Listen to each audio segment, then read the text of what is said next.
नमस्कार, मैं हूं रितु सिंह और बंसल न्यूज की खास पेशकश लक्ष्य में आप सभी का स्वागत है। अगर आप भी अपने करियर को सुनिश्चित करना चाहते हैं तो ये कार्यक्रम आपके बहुत काम का है, क्योंकि हमारे इस प्रोग्राम में एक्सपर्ट्स करेंगे आपका मार्गदर्शन और बनेंगे लक्ष्य हासिल करने में मददगार।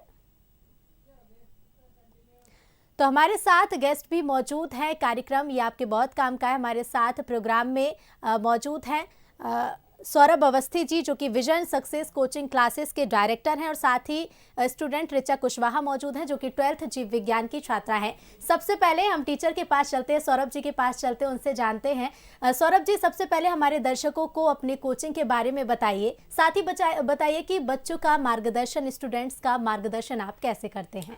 नमस्कार, मैं Saurabh Awasthi, director of vision success coaching centre. सबसे पहले तो मेरी कोचिंग के बारे में, विगत 10 वर्षों से ये कोचिंग संचालित की जा रही है। हमारी कोचिंग सेंटर पर फ्रॉम नर्सरी टू 5th अलग स्टाफ मेंबर्स होते हैं, फ्रॉम 5th टू 8th अलग हैं, 9th 10th के लिए अलग स्टाफ है, एंड 11th 12th जो कि मैं खुद अपने लेवल पर चीज़ें हैंडल करता हूँ। हर सब्जेक्ट के लिए अलग क्लासरूम्स, अलग फैकल्टीज़ अवेलेबल हैं, और पिछले कुछ समय से हमने कंप्यूटर शिक्षा की ओर भी अपने कदम बढ़ाए हैं, और हम अलग अलग यूनिवर्सिटीज़ से CPCT, DCA, PGDCA जैसे डिप्लोमा कोर्सेज भी हमारे यहाँ अवेलेबल करवा रहे हैं।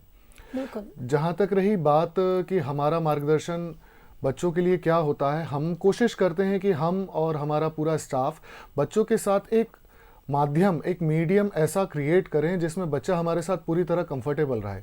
अगर बच्चा कंफर्टेबल रहेगा तो अपनी सारी परेशानियां हमें बता पाएगा, तभी हम उन समस्याओं का निदान कर पाएंगे, उन्हें सॉल्यूशन निकाल पाएंगे उन चीज़ों का। जी बिल्कुल। और हमारे साथ स्टूडेंट ऋचा कुशवाहा भी मौजूद हैं। ऋचा, सबसे पहले अपने बारे में बताइए। आप 12th के स्टूडेंट्स हैं, कौन सा आपका सब्जेक्ट है और कैसे आप पढ़ाई करती हैं? कोचिंग के बारे में बताइए कि आपको कोचिंग में कैसा लगता है। My name is Richa Kushwaha, मैं 12th PCB की स्टूडेंट हूँ। जहाँ तक कि कोचिंग के बारे में बोला जाए तो जैसे अभी सर ने बताया कि माहौल ऐसा क्रिएट किया जाता है जैसे हम फ्रेंडली रहें, वहाँ ऐसा कुछ लगता ही नहीं है कि हम पढ़ने आ रहे हैं। वहाँ हमें थ्योरी नॉलेज के साथ साथ इस टीचर भी ऐसे फ्रेंडली रहते हैं कि हम अपनी सारी प्रॉब्लम्स भी उनसे शेयर कर सकते हैं। वो बहुत अच्छे से हमें हर चीज़ में सपोर्ट करते हैं, हमें समझाते हैं हर चीज़, और बाकी लाइफ गाइडेंस भी मिलती है हमें। बिल्कुल, यानी कि हर तरह से आप लोग को समझाया जाता है। पढ़ाई के साथ साथ समझना भी बहुत ज़रूरी होता है। सौरभ जी, स्टूडेंट्स की करियर काउंसलिंग के लिए आप क्या करते हैं? क्योंकि देखिए, स्कूली छात्र हैं, 12th के स्टूडेंट्स हैं। कई बार हम देखते हैं कि बच्चे स्कूल टाइम में बहुत कंफ्यूज रहते हैं कि हमने मैथ सेलेक्ट कर लिया, हमने बायोलॉजी सेलेक्ट कर लिया, लेकिन आगे हम इसमें आगे कैसे बढ़ें? तो करियर काउंसलिंग के लिए आपकी क्या कोशिशें रहती हैं? As far as career counselling is concerned, हमारी कोशिश रहती है कि जितने भी अवेलेबल कोर्सेज हैं आफ्टर 12th बच्चों के लिए, हमारा ट्राई रहता है कि हम बच्चों को उन चीज़ों के बारे में अच्छे से जानकारी दे पाएँ। फॉर एग्जांपल, अगर इंजीनियरिंग सेक्टर की बात की जाए तो अभी कुछ दिन पहले ही बंसल इंस्टीट्यूट में मैंने अपनी कोचिंग की विजिट करवाई थी। बच्चों को इंजीनियरिंग क्या होता है, वहाँ पर एक बहुत बढ़िया प्रोग्राम हुआ था जिसमें हमारे बच्चों को उन्होंने ड्रोन्स वगैरह उड़ाना और चलाना बताया था। तो क्या है, ऐसी चीज़ें अगर ऑर्गेनाइज अच्छे से की जाएं तो बच्चों का कीन इंटरेस्ट कौन से सब्जेक्ट में, किस टॉपिक पर है, वो पता चलता है। तो करियर काउंसलिंग को लेकर मैं इन चीज़ों पर फोकस करना पसंद करता हूँ। जी बिल्कुल। साथ ही ऋचा, आपसे मैं जानना चाहूँगी, क्योंकि देखिए टीचर्स तो मार्गदर्शन करते हैं, करियर काउंसलिंग भी करते हैं, समय समय पर आपसे पूछते रहते हैं कि आप 12th के बाद क्या करेंगे, कौन से एग्ज़ाम की तैयारी करेंगे, लेकिन आपका गोल क्या है? आप अपने गोल को कैसे डिसाइड करते हैं? मेरा मानना ये है, किसी भी स्टूडेंट के लिए सबसे पहले तो उसका गोल डिसाइड होना चाहिए। गोल डिसाइड नहीं होता है तो वो जो जितनी भी एजुकेशन कर रहा है वो सारी वेस्ट है। मेरा गोल ये है कि मुझे MBBS करना है। आफ्टर 12th नीट का एग्ज़ाम दूंगी, उसके बाद MBBS करूँगी। और गोल डिसाइड करने में मेरी हेल्प मैंने खुद ने डिसाइड नहीं करा। सबसे पहले तो ये होना चाहिए कि हमारा इंटरेस्ट जिस चीज़ में, मेरा इंटरेस्ट स्टार्टिंग से ही बायोलॉजी में था, और मेरे साथ साथ मैंने अपने फैमिली को अपना इंटरेस्ट बताया तो फैमिली ने बोला कि हाँ ठीक है करो, आप भी करो। टीचर्स से पूछा तो टीचर्स ने भी बोला हाँ ठीक है करो। तो उसके साथ ही फिर मैंने अपना गोल डिसाइड किया कि मुझे MBBS बनना है तो बनना ही है। और उसमें भी फैमिली ने सपोर्ट किया, टीचर्स ने भी बहुत सपोर्ट किया। इस तरह से मैंने अपना गोल डिसाइड किया। बिल्कुल, एक गोल डिसाइडिंग जो फैक्टर हम कह सकते हैं कि स्टूडेंट के साथ साथ देखिए फैमिली भी बहुत इंपॉर्टेंट होती है। आप फैमिली को बताएं, उनसे डिस्कस करें, साथ ही साथ टीचर की भूमिका भी बहुत महत्वपूर्ण महत्वपूर्ण होती है, क्योंकि हम टीचर से डिस्कस कर सकते हैं और अच्छे से समझ सकते हैं। सौरभ जी, मैं आपसे समझना चाहूँगी कि स्टूडेंट्स देखिए अपना गोल डिसाइड कर लिया उन्होंने कि हमें एग्ज़ाम क्रैक करना है, लेकिन इस दौरान कई चीज़ें होती हैं जो माइंड को डिस्ट्रैक्ट करती हैं, चाहे वो सोशल मीडिया हो, दोस्तों के साथ घूमना हो। लेकिन बच्चों का अच्छे से बच्चों की ग्रोथ हो सके, पढ़ाई के साथ साथ वो और भी एक्टिविटीज़ में पार्टिसिपेट कर सकें, उसके लिए आपकी क्या कोशिशें रहती हैं? अरे बहुत अच्छा टॉपिक छेड़ा आपने कि ये सोशल मीडिया, मैं तो इसको स्लो पॉइजन कहता हूँ। जी। ये बच्चों की लाइफ को और बच्चों के फ्यूचर को ना धीरे धीरे करप्ट करता है। ये कंप्यूटर में जाने वाले एक वायरस की तरह है जो धीरे धीरे कंप्यूटर के हर एक सॉफ्टवेयर को, हर एक फाइल को मैल फंक्शन कर देगा। मेरा बच्चों से कहना ये होता है कि आप अपना समय तय करें कि भाई हमें कितने समय के लिए सोशल मीडिया पर एक्टिव रहना है और कितने समय के लिए नहीं रहना है। As simple as ABCD। आप जितना कम समय देंगे और जितना प्रिसाइज समय देंगे उतना ही अच्छा है आपके करियर के लिए। सोशल मीडिया एक अच्छा प्लेटफॉर्म है जहाँ से हमें अच्छी जानकारियाँ भी मिलती है, लेकिन वो कहते हैं ना कि जहाँ पर अच्छाई जितनी ज़्यादा होती है उससे ज़्यादा बुराई है। तो अगर बच्चा फोकस्ड है अच्छी चीज़ों को लेकर तो मेरा ख्याल है कोई परेशानी है ही नहीं उसके सोशल मीडिया चलाने पर। लेकिन अगर बच्चा कंफ्यूज है और बच्चा भटक सकता है, डिस्ट्रैक्शन है, तो कोशिश करें कि कम से कम सोशल मीडिया पर एक्टिव रहें। बिल्कुल। ऋचा, देखिए सोशल मीडिया हम देखते हैं कि चाहे स्कूल टाइम हो, कॉलेज टाइम हो, सोशल मीडिया एक बहुत ज़रूरी सी चीज़ बन गया है। लोग सोशली बहुत एक्टिव रहते हैं, कई प्लेटफॉर्म्स हैं जिनका यूज़ करते हैं।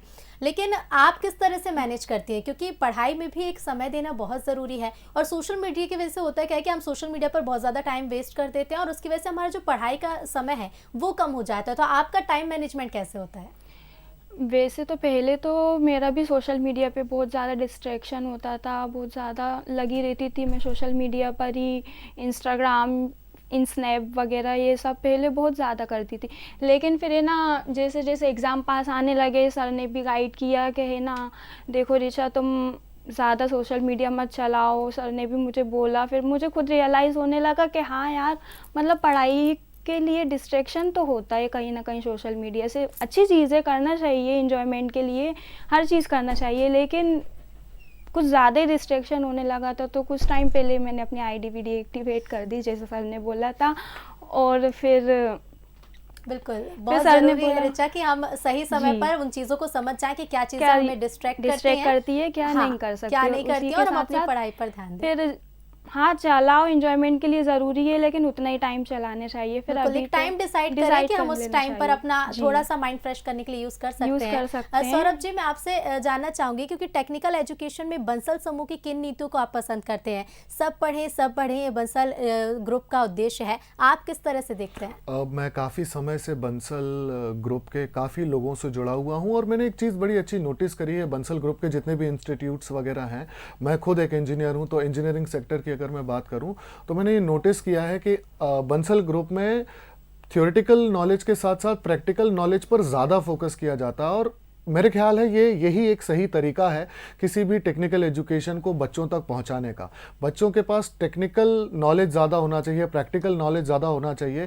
थ्योरेटिकल तो बच्चा घर पर बैठकर किताबों से पढ़ के याद करके कर सकता है, बट अगर वो प्रैक्टिकली चीज़ों में अच्छा होगा तो ही वो जॉब में या आगे किसी फील्ड में कुछ कर पाएगा, एक एंटरप्रेन्योर बन पाएगा या फिर एक अच्छा टेक्नीशियन बन पाएगा। तो प्रैक्टिकल नॉलेज को लेकर जो बंसल ग्रुप का फोकस रहता है, मैं उस चीज़ को बहुत पसंद करता हूँ। बिल्कुल ऋचा, क्योंकि देखिए सर भी यही बात कर रहे थे कि थ्योरी के साथ साथ प्रैक्टिकल नॉलेज बहुत ज़रूरी है। जो बंसल समूह की जो पॉलिसीज़ हैं, जैसा कि सर ने भी अभी एक्सप्लेन किया, आप किस तरह से देखते हैं कि आपको फ्यूचर में क्या कुछ हेल्प मिल सकती है और अभी क्या कुछ हेल्प मिल रही है?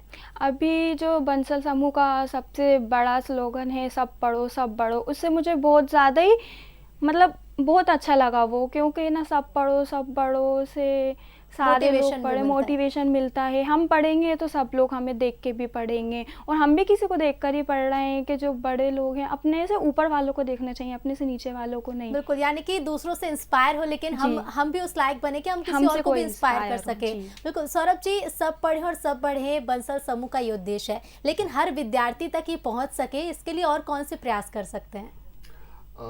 क्या ये सवाल मुझे इंडिविजुअल से है या फिर बंसल ग्रुप के लिए? ये आपसे सवाल है कि अच्छा। आपकी क्या राय है, जी किस तरह जी से हम जी कोशिश जी कर इस सकते हैं? चीज़ क्षमा चाहूँगा, मैं आपकी बात समझ नहीं पाया था पहली जी। बार में। इस चीज़ को लेकर मेरा ये मानना है कि गांधी, मैं बहुत एडमायर करता हूँ मोहनदास करमचंद गांधी जी को, हम राष्ट्रपिता कहते हैं। ही यूज टू से वन लाइन अपने समय में कि अगर देश का हर व्यक्ति अपने घर के सामने की सड़क को साफ करने की जवाबदारी ले ले तो सिर्फ एक दिन लगेगा पूरे देश को साफ होने में। मैं इस चीज़ में भी उसी को फॉलो करने की सलाह देता हूँ कि हर व्यक्ति अपने आसपास, परिवार में, रिश्तेदारी में मौजूद एक ऐसा बच्चा ढूंढे जो पढ़ाई में आगे नहीं बढ़ पा रहा है, उसको आगे बढ़ाएं। पूरा देश अपने आप आगे बढ़ जाएगा। बिल्कुल, यानी कि ज़रूरी है कि हर इंसान अपने लेवल पर प्रयास करे, हम खुद अपने से लेवल करें। पर प्रयास बिल्कुल, तो चीज़ें बहुत जल्दी से ठीक होने लगेंगी। रिचा, देखिए हम डिस्ट्रैक्शन की बात कर रहे हैं। कई बार होता है हम दोस्तों के साथ बहुत ज़्यादा टाइम वेस्ट कर देते हैं। कई बार लेकिन ये भी होता है कि आप मेहनत करते हैं और आपके एग्ज़ाम्स अच्छे नहीं गए हैं, लेकिन ऐसे में खुद को मोटिवेट कैसे रखना होता है? पहली बात तो घबराना नहीं चाहिए, जो हो गया ठीक है, हो गया है, आगे बढ़ो। हमें आगे की अच्छे से तैयारी करनी चाहिए। पहले जो हुआ ठीक है, कुछ डिस्ट्रैक्शन के और चीज़ों में सुधार लानी चाहिए। जो हमने पहले किया वही चीज़ें दोहरानी नहीं चाहिए, फिर से नहीं करनी चाहिए। हमें उन चीज़ों में सुधार लाना चाहिए, तो अपने आप हमारा रिज़ल्ट ठीक हो जाता है जो बिगड़ा हुआ होता है, और जो भी चीज़ें ख़राब हुई होती हैं वो अपने आप सुधर जाती हैं अगर हम खुद को सुधार लेते हैं तो। बिल्कुल सौरभ जी, देखिए जो आप बात कर रहे थे कि बच्चों को टाइम टाइम पर मोटिवेट करते रहते हैं, तो रिचा पर उसका असर भी देखने को मिल रहा है। आप बच्चों को कैसे मोटिवेट करते हैं? क्योंकि कई बार हम देखते हैं कि बच्चों के मार्क्स अच्छे नहीं आते हैं, डिप्रेशन में जाने लगते हैं, और जो वो अपने गोल की जो तैयारी कर रहे हैं, अपना लक्ष्य की जो तैयारी कर रहे हैं, वो तैयारी करना छोड़ देते हैं। ऐसे में क्या ज़रूरी है कि पेरेंट्स भी कैसे अपने बच्चों पर ध्यान दें और बच्चे खुद भी कैसे समझ सकते हैं? जी जी जी मैं इसमें एक और चीज़ ऐड करना चाहूँगा। आपने डिप्रेशन की बात कही, मैं ये भी ऐड करना चाहूँगा कि जो बच्चे बहुत अच्छा कर लेते हैं किसी पर्टिकुलर एग्जाम में, उनमें वो ओवर कॉन्फिडेंस भी आ जाता है। क्या है, बच्चों को ना सिर्फ जब वो डिमोरलाइज हो जाए उनको मोरली अप लिफ्ट करने की ज़रूरत है, बल्कि ओवर कॉन्फिडेंट बच्चों को वापस ज़मीन पर लाने की कोशिश करना चाहिए। मैं इस चीज़ को लेकर बड़ा फोकस रहता हूँ कि भाई, मैं बच्चों से हर बार एक ही बात कहता हूँ, यहाँ पर भी मैं आपके माध्यम से जो भी बच्चे देख रहे हैं उनसे कहना चाहूँगा कि बेटा जी, अगर आपने अपने जीवन में बहुत अच्छा कुछ कर लिया है, बहुत अच्छे मार्क्स ले आए हैं, आपने ऑल इंडिया टॉप भी कर लिया है, तो कोई बड़ा काम नहीं किया है। हर साल कोई ना कोई बच्चा ऑल इंडिया टॉप किसी न किसी एग्जाम में कर रहा है। तो मैं इस चीज़ को ऐसे कहता हूँ कि अगर आपने कुछ बहुत अच्छा कर लिया है तो कोई तोप नहीं मार ली, हर साल कोई ना कोई मार ही रहा है। और अगर आप किसी एग्जाम में फेल हो गए हैं तो भी कोई चिंता की बात नहीं है, कोई तोप से थोड़े ही उड़ा देगा। तो मैटर ऑफ फैक्ट इज कि चीज़ों को ऐसे देखें कि अगर आपने कुछ अच्छा किया है तो कोई बड़ी बात नहीं है, बहुतों ने किया है, और अगर कुछ बुरा भी हो गया है तो कोई बड़ी बात नहीं है, बहुतों के साथ होता है। लाइफ इज ऑल अबाउट कि हम आगे कैसे बढ़ते हैं, और जिंदगी का उसूल है, जिंदगी हमेशा दूसरा मौका देती है। तो अगर अच्छा हुआ है आगे और अच्छा करेंगे, बुरा हुआ है तो आगे तो और अच्छा हो ही जाएगा। बिल्कुल, क्योंकि देखिए सौरभ जी, बहुत अच्छी आपने बात कही कि अगर आपने बहुत अच्छा भी किया है तो उसे भी एक मोटिवेशन की तरह लीजिए, और अगर आपने अच्छा नहीं भी किया है तो उसे डिप्रेशन में मत जाने दीजिए, अच्छी चीज़ों को लीजिए और आगे बढ़िए।